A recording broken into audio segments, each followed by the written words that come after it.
And we're live with Josh Clemente, founder of Levels. Josh, it's awesome to have you here. I'm excited to dive in. Me too, John. Thanks for having me on. Yeah, and for those of you who don't know what Levels is, you guys are pre-launch in a private beta. I got mine right here. Yeah, Nice. it's been fun using it. Can you give us a little overview of what you guys are up to at Levels? Yeah, so we are building the product that will tell you what you should eat and why. And we're doing that with real-time information from the individual's body. And that information right now is glucose, which is one of the sugars that comes out of carbohydrates that we eat every day. So we can measure this in the skin continuously in real time, and then use those reactions to the actions you take to help you guide your lifestyle. And most of this can be directed towards diet, but the biological mechanisms that process our fuel really are touched by everything we do daily. So our exercise, our nutrition, our sleep routine, and even how we stress, the hormones associated with stress all come into play. And if we can get this closed feedback loop between, again, the actions we take, the reactions our bodies experience, we now have objective data to make choices, and we don't have to guide them through emotion or the internet or advice from, a friend.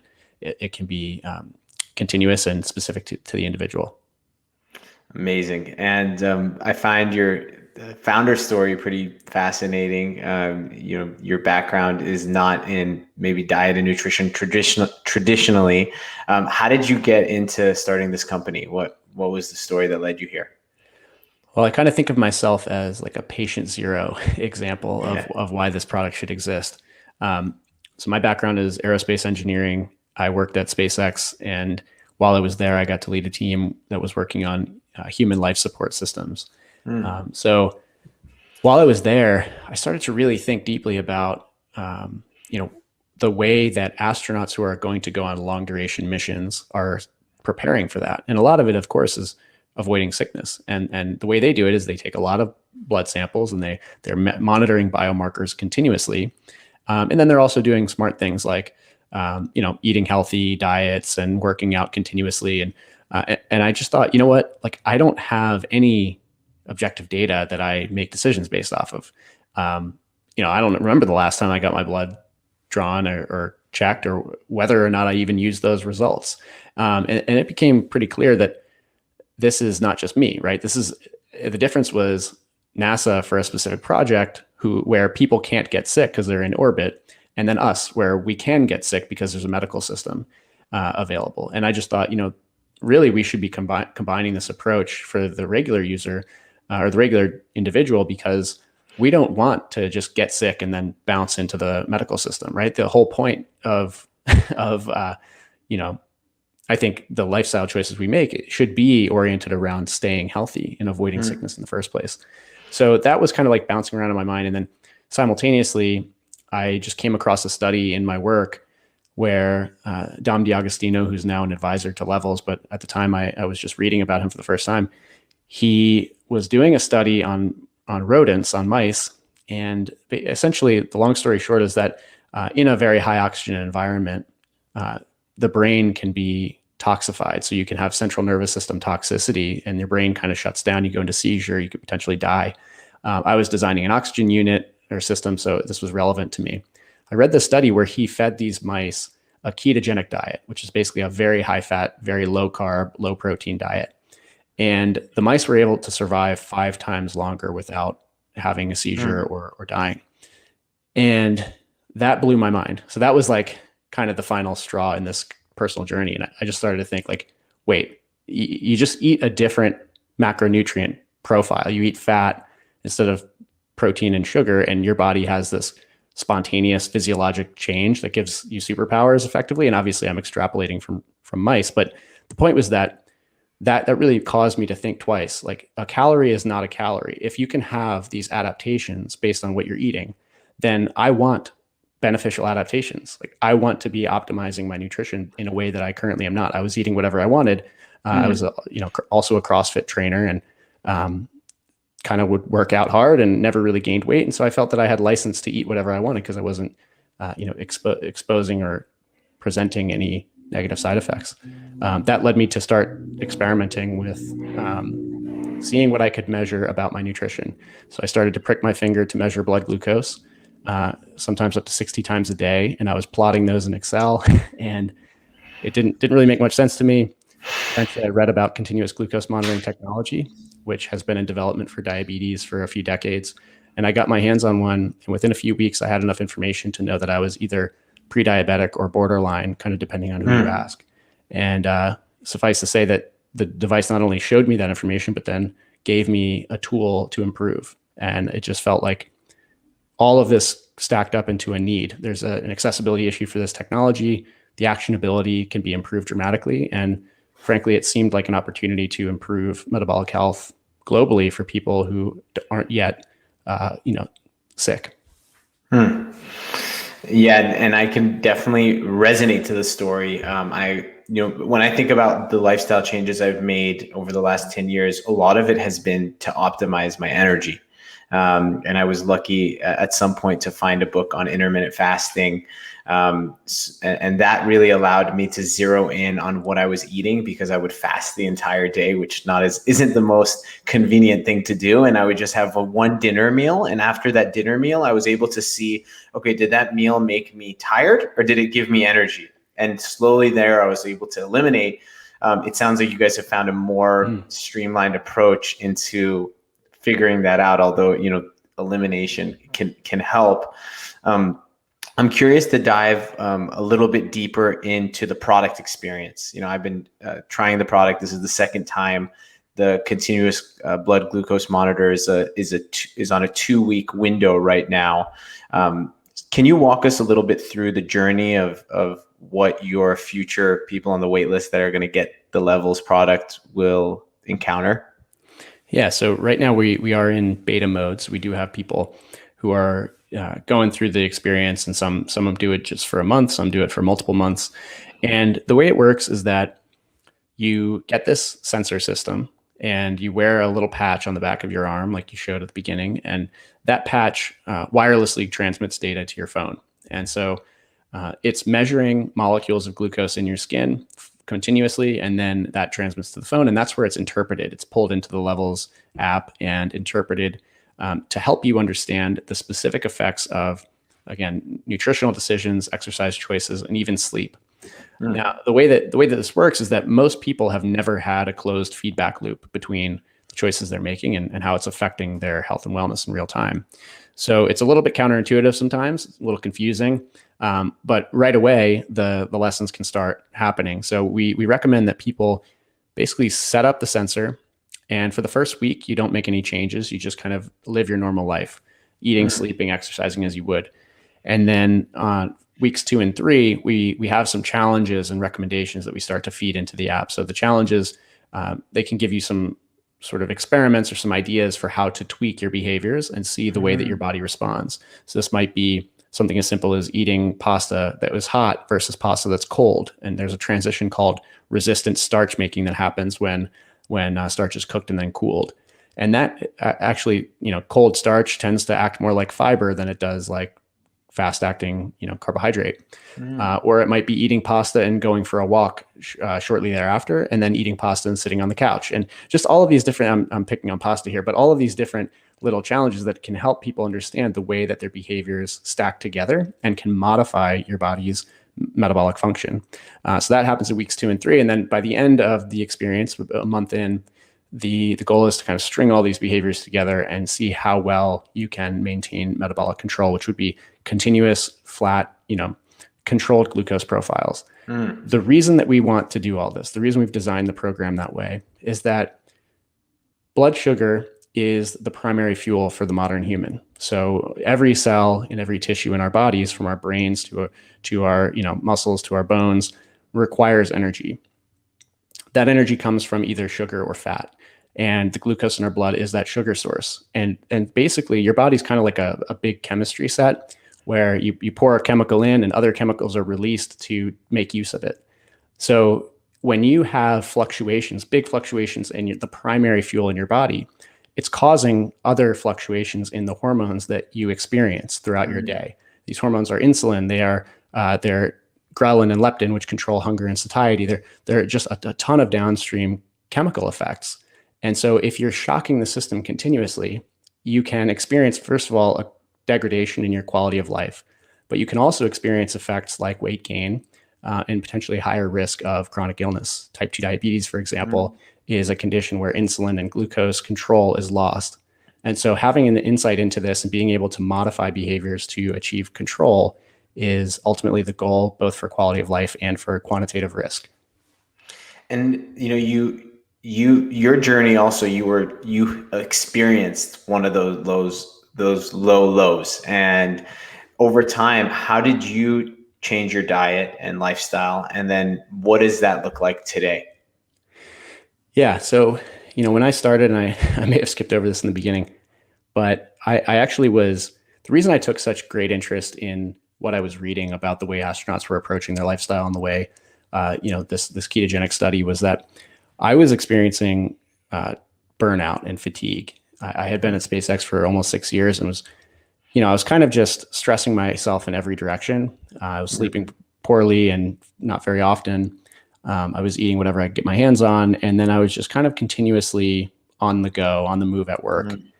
And I was experiencing these episodes of just like total fatigue. I would get kind of shaky. I would get irritability was the biggest thing. I would just get very, very, I think, frazzled and frustrated in the middle of the day. And I would have to kind of like zen out and try and regain control. And I would just feel shaky and I just want to sit down or lie under my desk or just leave work. That was like the way that I felt. And it was very frustrating because I've always been a high performer. I've always been someone who I consider to be generally good natured.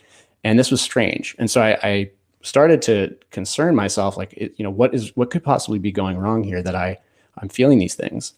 Well, ultimately through my CGM experience, I was able to pinpoint that those experiences I was having were directly correlated with these large blood sugar spikes and then crashes, most specifically the crashes. And what was happening is that, which I now can understand, is that I was eating foods that I thought were fine for me, and they were causing extremely high blood sugar elevations. And then my body would bring that glucose back into range by releasing a ton of insulin. And it would actually overcompensate, and my blood sugar would crash, and I would experience what's called reactive hypoglycemia. That's just when your blood sugar goes too low and you get all of these other effects where your body's like kind of goes into freak out mode and wants to bring it back up. And so you release a lot of hunger hormones, and there's a lot of cognitive cloudiness and essentially this concept of hanger that we talk about. That's what it is. And so I was able to quickly zero in on that, and by improving my meal choices, removing those big spikes, I was also consequently removing those crashes.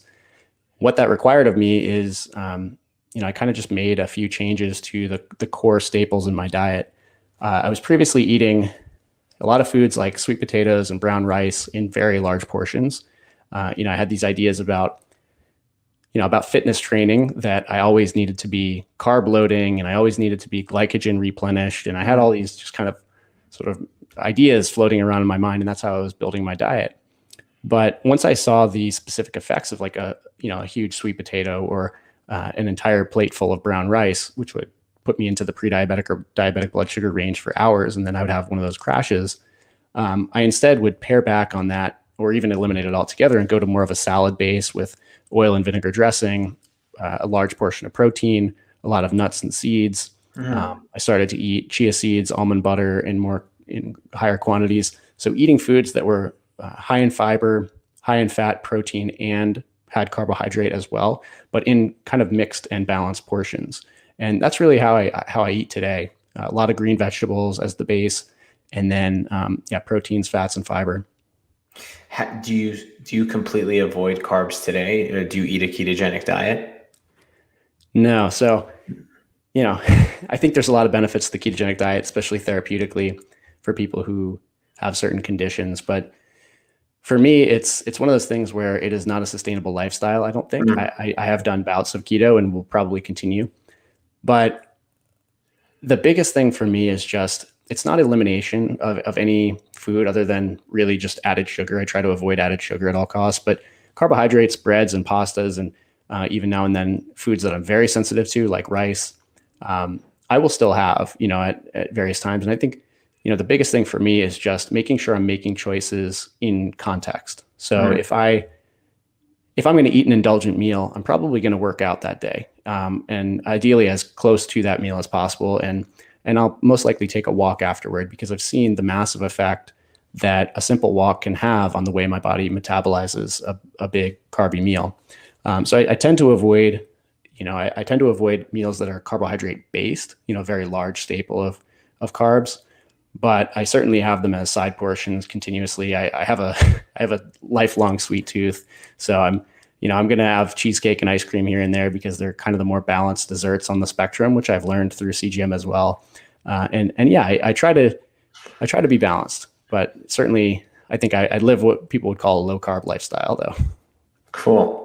Cool. And yeah, I love that you mentioned some of those tricks and tips that people can learn more about, like eating the carbs cold. I think another one that I found really interesting is just food combining. So if you Mm-hmm. have carbs or even rice, white rice with coconut oil, it's going to spike your insulin in a different way than if you just had that alone. I want to dive a little bit deeper into the continuous blood glucose monitor product itself and how you're getting that into people's hands. I find it interesting that for so many people in the United States and across the world, we give this product to people when their disease or condition is at somewhere that is irreversible or in a place where they've gone too far. Whereas you guys are really looking to use this in a way that's preventative, in a way that's proactive. How do you go about doing that logistically? And maybe you could speak to a little bit of the telehealth component of Levels. Yeah. As you mentioned, the devices were originally developed for the management of diabetes, in particular, type 1 diabetes, which is where the pancreas stops producing insulin and people have to use injections of insulin to control their glucose. Insulin is the hormone that pulls glucose out of the blood into the cells for energy. And this tool is absolutely necessary for those folks. Anyone who is managing diabetes should have access to a CGM on an ongoing basis. It's an irreplaceably beneficial tool. You can only imagine how complex it would be to have to manage insulin with all of the negative effects of doing so poorly with just a single data point per day. That said, the technology has advanced pretty dramatically in the past 5 to 10 years. And the price point, sort of supply chains, and I think feature set of the devices has gotten to the point where it's no longer a system that is excessively onerous or complex to use. And when you look at the landscape of metabolic health, 95% of all metabolic conditions, diabetes in particular, is what's called type 2. And essentially caused by chronic lifestyle choices. So although people with type 1, they have an autoimmune condition that's entirely different, the type 2 end of the spectrum is preventable. And this is the area that Levels wants to focus on, is that there is a massive and growing population here in the US and globally. Here in the US, it's over 120 million people who have either prediabetes or type 2 diabetes. And globally, it's at 500 million. And this is increasing globally at an increasing rate. And this is, we believe, due to the fact that there is a lack of information. People are flying blind. They're making choices based on what they're Googling or just what tastes good, because you really don't have a feedback loop available.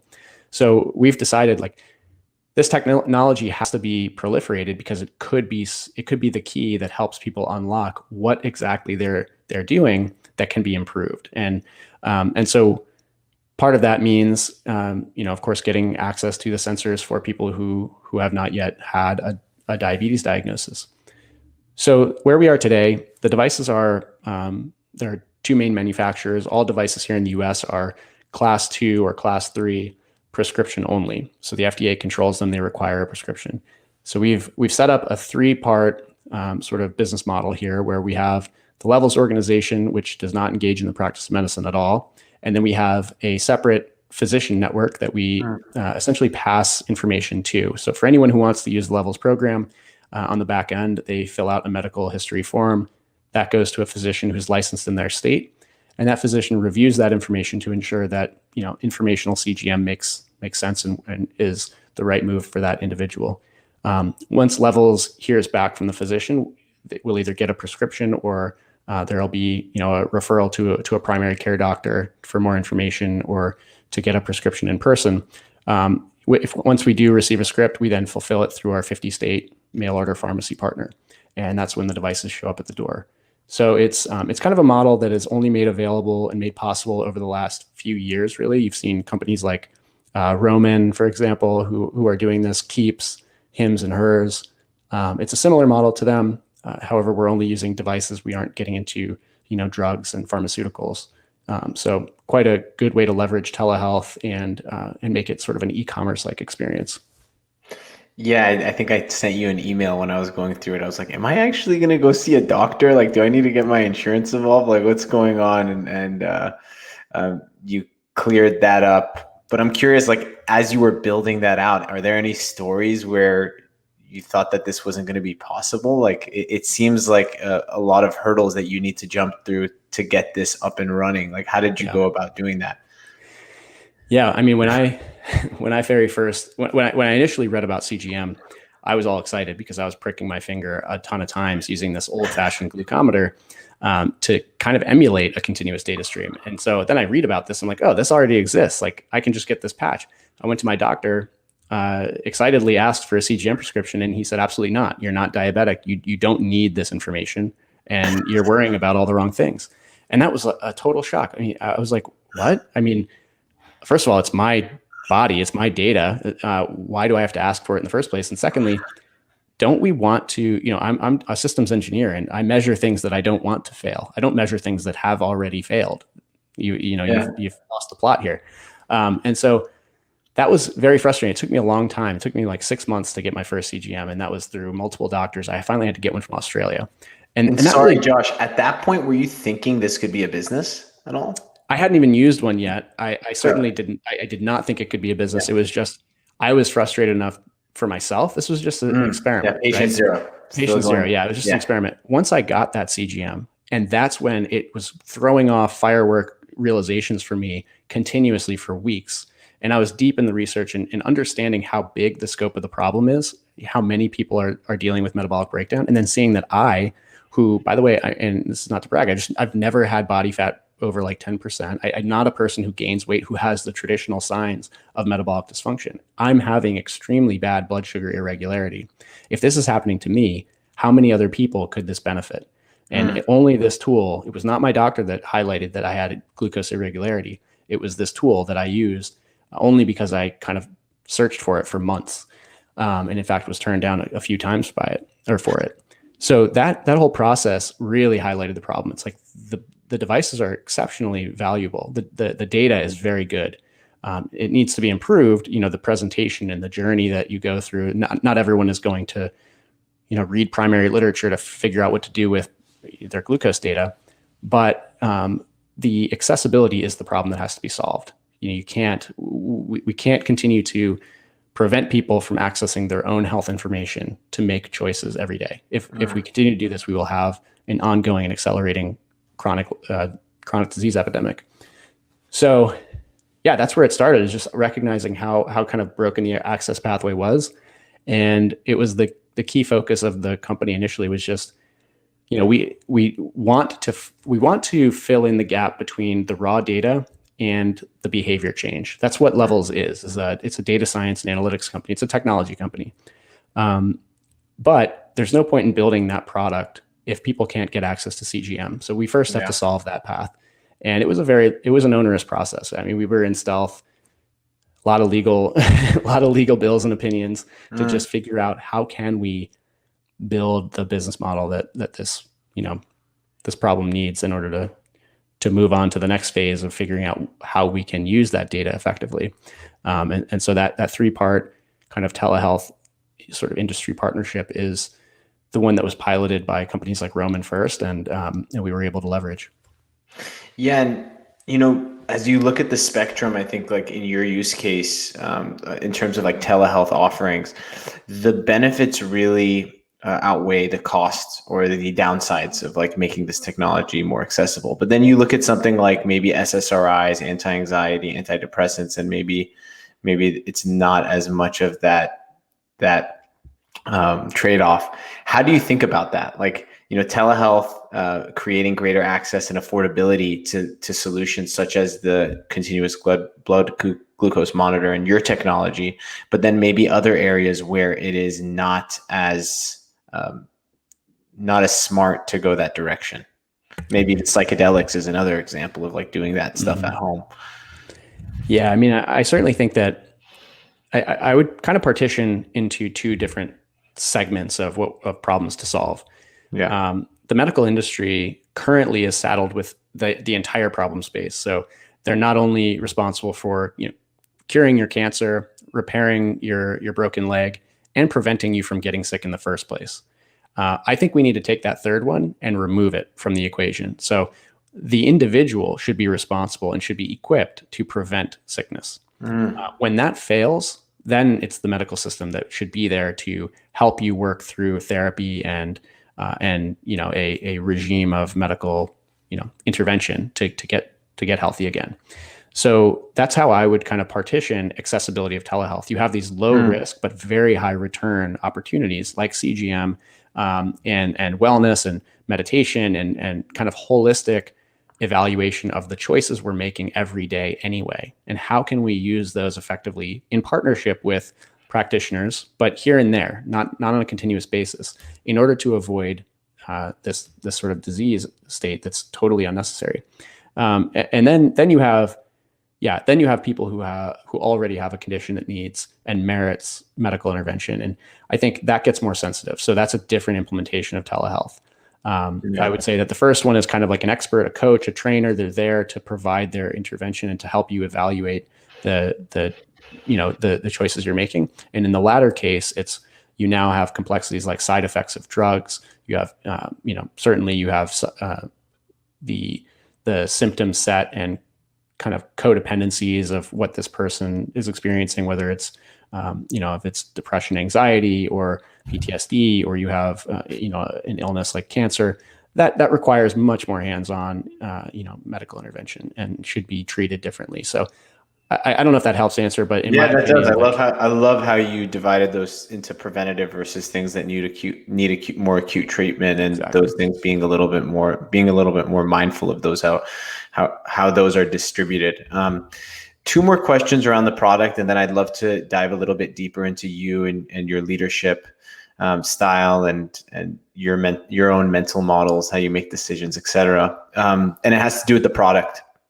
The product today, even when I was putting it on, there is a needle there. You're like looking at it and you're like, am I going to actually stick this thing into my arm? So there was a little resistance. And then you put it on, you're like, oh, wow, that was really easy. And I think as I was YouTubing, other folks have had that similar experience, but then they put it on, they're like, that was easy. So one, just commenting on that part of the experience. But then the second is around something I really enjoyed, because I've tried different things, like whether it's MyFitnessPal or other sorts of apps, in order to track what I'm eating food journal wise.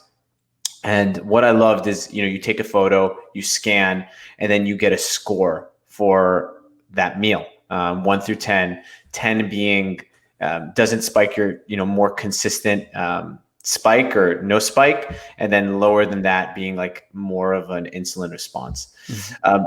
Can you talk about like where the product is today in this beta stage, and then when you look at levels maybe 3 to 5 years from now, what will the experience look like? Anything that you're open or allowed to share? For sure. Yeah. The needle point is, it's a good one. I mean, it's the situation is that the technology was developed with a very specific user case in mind, which is people with type 1 diabetes or people with advanced type 2. And I'm just going to be frank here. The devices are not designed with consumer experience in mind. They are designed because they are a necessity, a medical necessity. And so the UI UX piece of the puzzle is not really that important to medical device companies who are trying to satisfy a therapeutic need. We're going to have to see an evolution of this technology in the near term as this becomes more mainstream, because as you mentioned, there's a hesitation or resistance. Now, if that was a life or death decision to wear that sensor, there would be no hesitation. That would just go on your arm, So along with the evolution of the market will come evolution in the hardware to make this more of a user friendly, even if it's a psychologically user friendly, just kind of concealing that visual of the scary needle, because it doesn't ultimately hurt, and that needle doesn't stay in your arm. It simply breaks the top level of the skin, and there's a little flexible filament that is what actually remains in the skin, and that's what's sensing the molecules. So you'll see that when you peel the sensor off, it's a very flexible little thing. It looks like nothing, versus the applicator needle being very sharp, long, scary looking. It's so tiny. Yeah, it is tiny. It's very small. Yeah. It certainly is. And it's just one of those things that you have to take the entire, the whole person into account when you're designing a product, especially one in the health world, and especially one that is minimally invasive like this. You've got to take into account the psychology of that process of application. It needs to be designed in such a way that it's elegant and delightful even. And so, at the same time, we aren't going to get away from a filament in the skin anytime soon for measuring molecules directly. It's going to be the gold standard for accuracy for these continuous bio wearables for a long time into the future. And so we're just going to have to work with that and continue to push the hardware industry to meet the need and help them understand this new market space where people, will have this consideration around convenience and scariness of the install. And then and sorry to interrupt you. Will levels get into the hardware game, or is that not your core competency? Like, as you think about making it more consumer friendly, is that where you depend on the partners to do that? Or is that something that you guys are like, maybe we'll do this if it comes down to it? Yeah, I think that the way you frame it at the end there is the way we think about it, is that maybe we'll do it if it comes down to it. And that's mostly, we want to see the experts build the hardware that the new space merits. And we would love to be, we would love to be the last mile to the customer. What we want to solve is the behavior change process, the data science, the analytics, the insights, and the intelligence of the raw data. And medical sensor companies, they want to build sensors, and that's what they're good at. And so, yeah, sharing our core competencies that way, I think, makes the most sense. But at the end of the day, in order to really make this a world-changing product, in the sense that we are able to hit magnitudes of use that can affect outcomes and turn around the metabolic health crisis, it's got to be an extremely delightful experience. And it has to be, from hardware to software, integrated and holistic. And so we'll stay flexible on it. It's not something we would rule out altogether, but it's certainly not something that we, are doing today. That's not our core competency, as you said. And then as you look at the next 3 to 5 years, what do you get most excited about as you think about levels, and maybe even as you think about like the future of quantified self and personalized health and preventative health?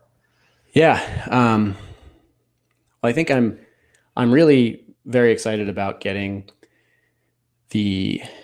first of all, getting to launch, being able to, right now we're in invitation only phase, and we've got a ton of amazing members using the product and giving us amazing feedback.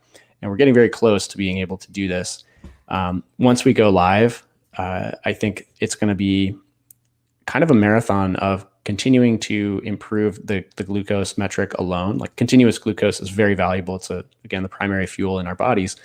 But what I get most excited about is being able to expand the array of analytes that we have access to. So you can imagine a future sensor where you wear it on your body and it gives you everything that your Apple Watch or your wearable, your current wrist-based wearable gives you, plus it's measuring glucose continuously, plus it's measuring insulin continuously, cortisol, triglycerides. That's feasible. There is technology in the academic space today that could allow for that. And I really see that as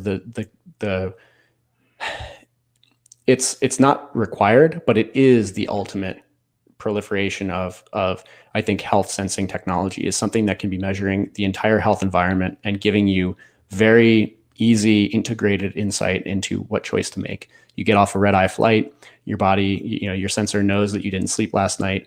It tells you, FYI, you should avoid this food and go for this one because you're in a poorly rested state. And instead of you having to think about it and stress about it, it's just easy and it's identified for you. That's the future that I see for what Levels is building.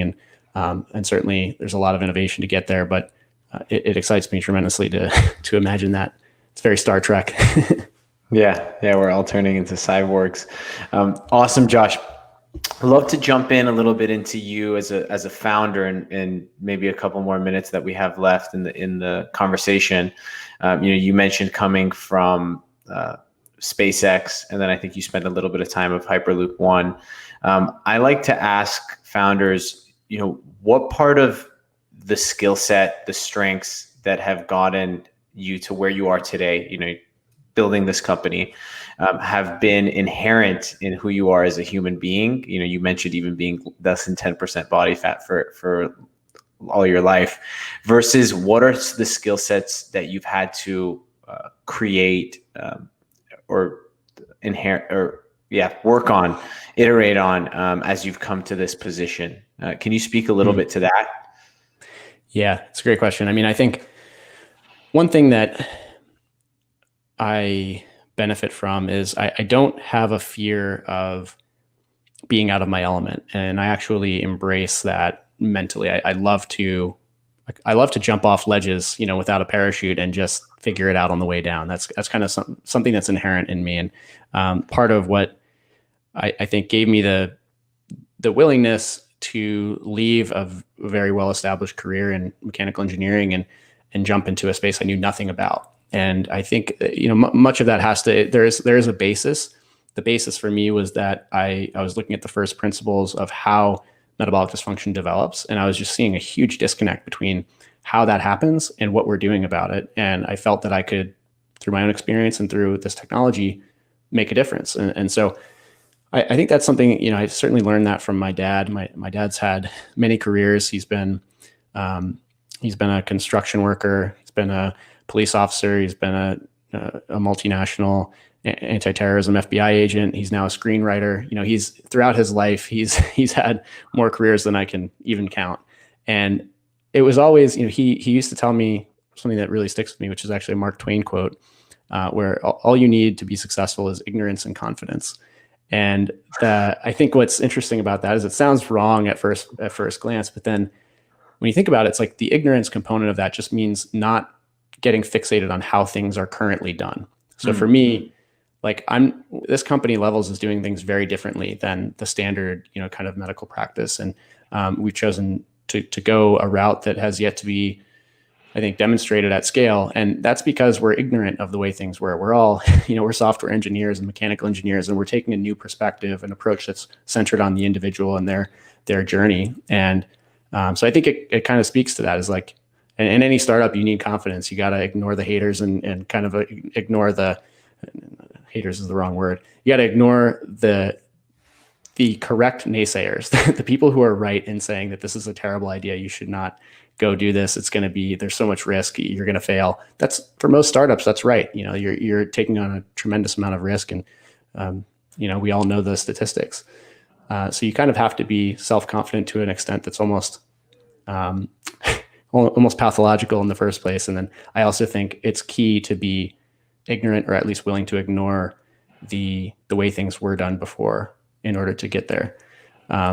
So those are the things that set me up for success. I really enjoy tackling new problems, but then the things I've had to learn are endless. I mean, I'm not well equipped to be, I think, starting a new company in this industry and in the number of industries. I'm always learning, and I'm always learning from people. And I think the most important thing there, and something I'm more than willing to embrace, is bringing on people who know more than I do about the subject matter.